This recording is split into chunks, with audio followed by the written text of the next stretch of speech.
The morning opens on a neighborhood storefront with paper signs about specials and a bell that rings whenever someone enters, and a widowed butcher who has learned to talk about prices so he doesn't have to talk about grief.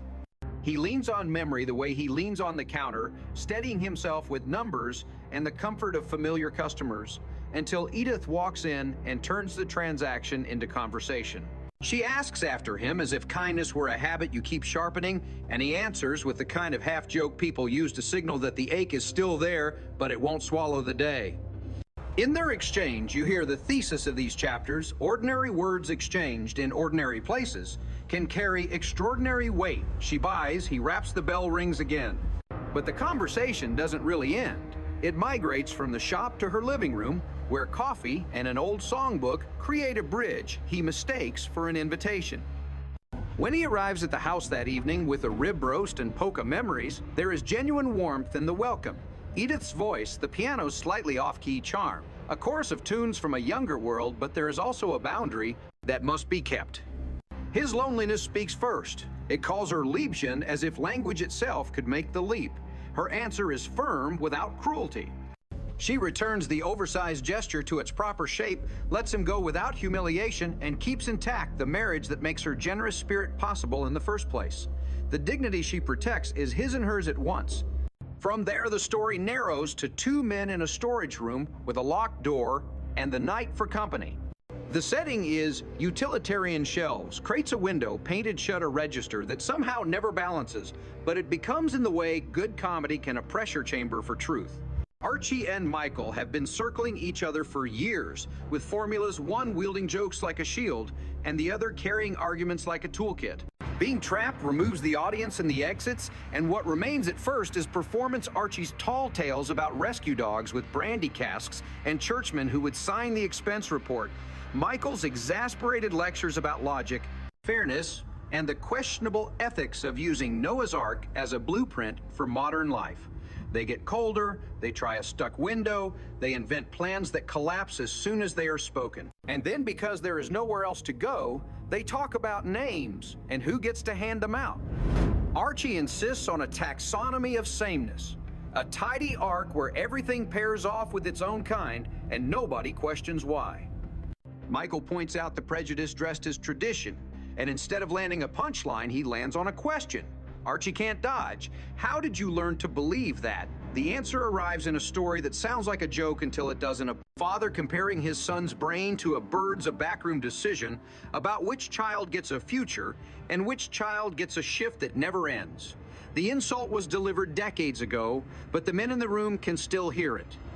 Michael, who has argued 1,000 points with this man, finds the point that matters: the father was wrong. There is no drum roll and no grand reconciliation. There is only a silence that finally isn't empty, the kind two people share when the door in the conversation actually opens. The narrative then changes altitude from a storeroom's stale air to a mountain town's thin, bright cold, and with it, the subject changes from fathers to marriage. Gloria and Michael have decided that romance might be coaxed back by geography and props an overnight bag, a silky gown that promises a certain mood, a room whose furniture seems to resist choreography. The experiment is earnest and funny and a little heartbreaking. Their talk runs into dead ends made out of timing and the awkwardness of trying to schedule spontaneity. A counting game at the bathroom door turns from cute to ridiculous in 3 seconds. A chair that was supposed to be a throne becomes an obstacle. They bring up basketball of all things because it's easier to talk about stranger streaks than the fear that their own has gone cold. The word divorce appears like a moth in the lamplight, unwanted, uninvited, but impossible to ignore. And then the same mechanism that opened the storeroom door opens this one attention. By saying aloud what they miss, they force themselves to notice what remains. Respect that didn't vanish with the fireworks. Friendship that can survive the dull days. A shared responsibility that changed them into parents and won't let them pretend to be the version of themselves who never had to budget sleep. The comedy keeps them honest. Embarrassment is a solvent for self-importance. When they finally find each other again, it isn't a movie cue so much as a release valve, timed almost to the footsteps of someone who might barge in and turn the moment into farce. They laugh at themselves, and in laughing, remember That desire doesn't die so much as it wanders off and needs to be called back by name. Meanwhile, back in the house where most of these lives are lived, the past walks in as a person and not an argument. Archie's brother Alfred arrives after years long enough to harden into principle. The mood in the room shifts rapidly: delight from Edith, curiosity from Gloria, a kind of skeptical politeness from Michael, while Archie tries not to show that his body has prepared for a fight. His mouth doesn't want to admit is happening. Alfred represents choices. Archie resents different work, different politics, different rules about who gets to sit at the table without a license issued by tradition. He also represents the father they both measured themselves against, and he carries proof in his pockets: a railroad watch that keeps imperfect time and a sealed letter with a due date. The objects are not subtle. One says, time exists, but not the way you thought.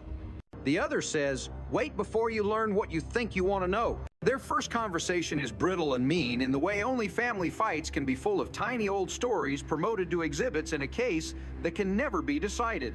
The childish roach derby becomes an indictment. Spilled cola becomes a verdict. Missed moments get rewritten as character flaws. Around them, the rest of the household tries to domesticate the scene with coffee and small talk, because that is how this family rescues people from themselves, by talking about ordinary things until the extraordinary has shrunk to human. Sighs. It doesn't work at first. Alfred leaves with the watch in Archie's pocket and the letter unresolved.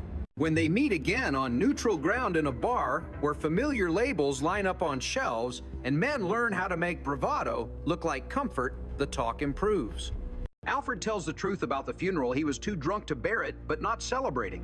Archie lets go a little of the script he's been reading from since childhood and admits that doing everything right didn't buy him the certainty he was promised. The watch serves as a conductor for a current they can name. It adds humor to gravity and keeps them from slipping back into accusation.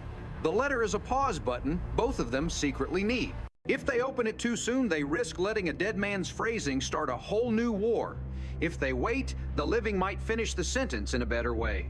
By the time they agree on lunch 29 years from tomorrow and then cheat by moving that date closer, the important thing has happened. They have stopped counting who owes what and started quietly to count on each other again.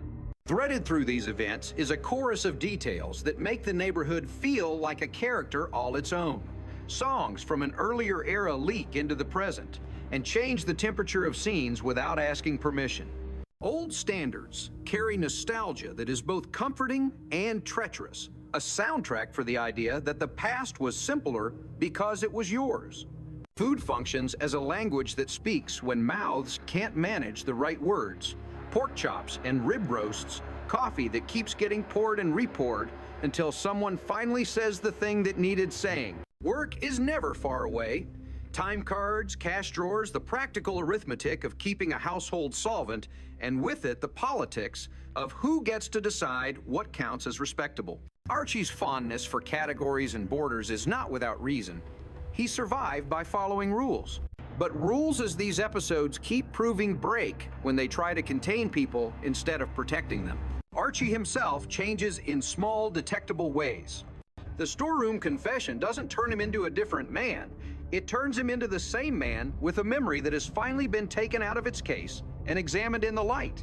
His jokes still come quick. He still deflects tenderness with sarcasm, still polishes the world with a reflex that predated his adulthood, still invents these elaborate comic universes where a street Bernard and a Pope solve problems with one bottle and a nod. But there are pauses now, little hesitations, where you can see him editing himself, swapping a cheap laugh for a smaller kindness.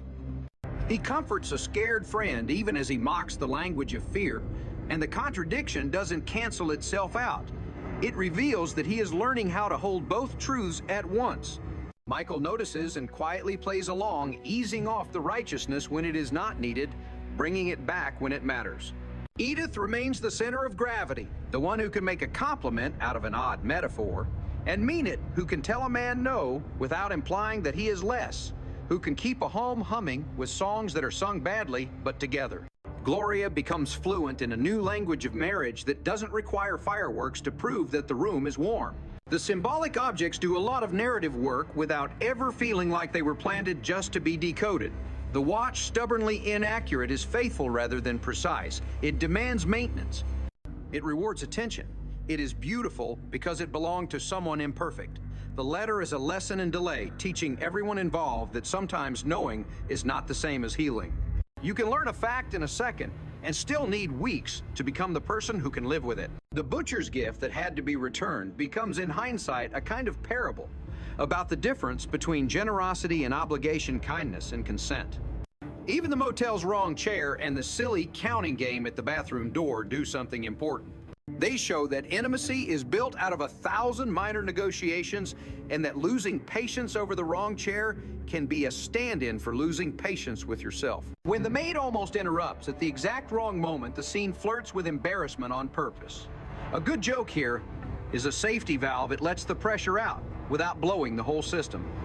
By the time this version reaches its final movement, the household has earned a quieter ending. No one gives a speech that could be quoted at a banquet. No one wins a trial inside the living room where grievances are sometimes staged as if a jury were present. Instead, they do what they always do. They set the table. Someone hums despite not remembering all the words.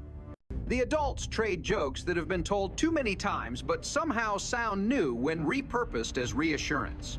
There is somewhere on a dresser a letter waiting. There is somewhere in a pocket a watch that loses time but still ticks. The butcher changes the sign in his window and tries again. The brothers plan a meal. The couple who thought their story had cooled discover that it has not. It has just shifted into a steadier gear. The man who insisted the world made sense only when divided by species, color, creed, or neighborhood still reaches for labels, but he also reaches slowly, awkwardly, and often by making a joke first for the people standing in front of him. What these chapters preserve better than a slogan or a moral is the sensation that progress in a family is rarely visible in the moment. It shows up later in the way a man doesn't say the cutting thing he would have said last year, or in the way a woman says no without apologizing and then still offers coffee, or in the way a couple's fight ends not with a door slammed, but with a laugh neither of them saw coming. It looks like two men exchanging a broken timepiece and realizing that being off by 30 minutes is not a failure if you keep meeting anyway. It sounds like a song everyone pretends to know sung badly, but together keeping time as best they can. It tastes like too strong coffee and a roast that feeds more people than you meant to invite, because there are always more people to feed than you expected when a house is open the way this house, for all its rules and opinions and habits, remains open. The future is not promised, but the next conversation is, and that is enough to keep the light on the bell on the shop door, working the pencil on the calendar, ready to move an appointment from 29 years from tomorrow to sometime next week when both brothers are free.